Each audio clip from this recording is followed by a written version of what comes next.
of Air is the story of a 17-year-old girl, Kay, who's in the journey to self-discovery as she faces many struggles to live through the strict rules of the Apartheid era until she just couldn't handle the situation anymore and left to start a new life in Canada.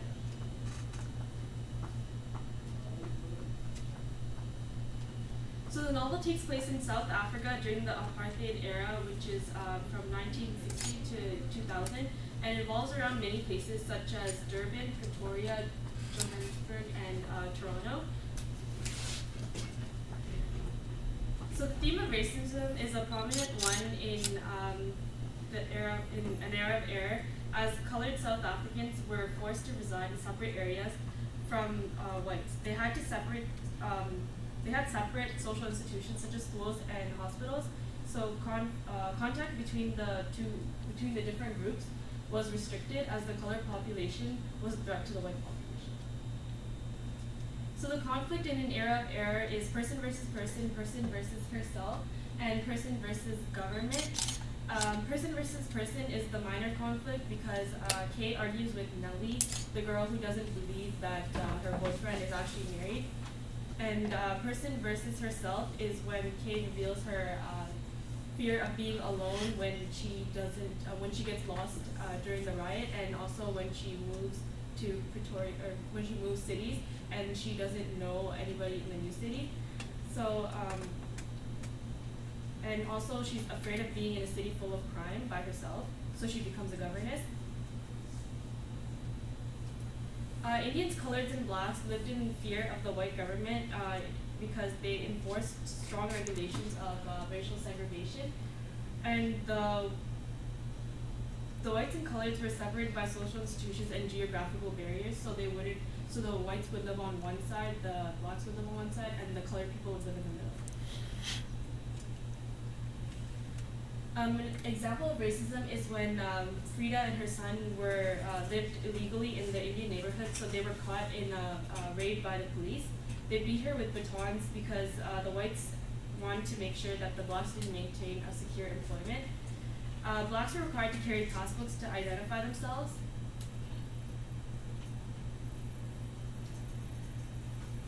And the picture that you see here represents the social class systems, and that's the black area and that's the white area in South Africa, because the blacks lived in poor residential areas and inflicted with poverty and crime, as you can see when Kay almost gets robbed, and whereas whites, Indians, and coloreds were allowed to live in mansions.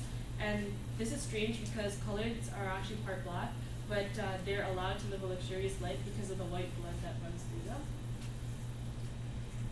And racial and social class prejudice emerged since caste was an issue among the Indians. And this is ironic because they wanted equality for all races, yet they couldn't give up the belief of the caste system because they wanted to please society. So figurative devices are evident in an era of error, as the author uses the language to help create settings because she uses symbols, hyperbole, similes, metaphors, and analogies to further emphasize on Kay's thoughts and the journey for equality in South Africa. An example is on page 4, where she says, "Nevertheless, just like these animals, they live in peace and harmony, respecting each other's privacy." And this simile compares lions, springbok, zebras, and elephants to the 4 races.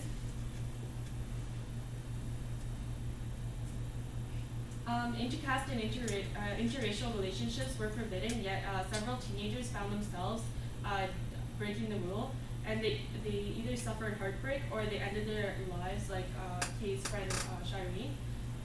Even though she's hesitant at first, Kay falls in love with Pete, and those are the relationships that are demonstrated in An Era of Error.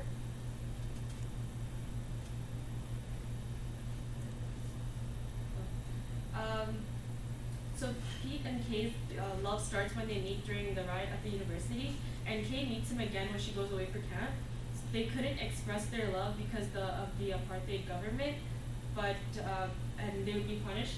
So the young couple meet in secrecy and they get engaged. The Immortality Act prevented interracial relationships and was a strict code of conduct. So by law, it was illegal for two races to fall in love, and if they were found together, then they were abused, jailed, and fined. And Pete's death is symbolic of this because it's caused by the immortality. Kay leaves South Africa because the racial segregation was too emotional for her after Pete dies, and she needs a change, so she immigrates to Toronto by herself, which displays a change in character because she's usually around people, and when her friend leaves her during the riot, she feels lost and she feels anxiety, and she really wants to start over, as you can see, because she leaves the country. So Kate moves to Canada in hopes of a better future, but however, she faces workplace discrimination, and racism is present in every country, since individuals have this idea that one race is more dominant, or one race is better, one race is more preferred. And this can be represented by this quote on page 173. As a member of an ethnic minority group, this racially oppressive environment narrowed my viable career options, because when Kay doesn't get the job that she really wants, she understands that it was given to a white woman, and even though the center helps immigrants, it was weird that she wasn't given the job, even though she worked really hard for it.